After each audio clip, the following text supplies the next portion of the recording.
विजेचा धक्का लागून विवाहित महिलेचा जागीच दुर्दैवी अंत.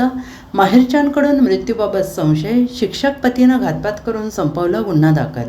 माढा तालुक्यातील उपळाई खुर्द येथील विवाहित महिलेचा विजेचा धक्का लागून मृत्यू झाल्याची दुर्दैवी घटना घडली. मात्र या अपघातावर मृत महिलेच्या कुटुंबियांनी मृत्यूबाबत संशय व्यक्त केला असून हा घातपाताचा डाव असल्याचं म्हटलं आहे. दरम्यान या प्रकरणी माढा पोलिसात तिच्या शिक्षक पतीवर गुन्हा दाखल करण्यात आलेला आहे. या प्रकरणी पोलिसांनी प्रकरणाचे गांभीर्य लक्षात घेत पुढील तपास सुरू केला आहे.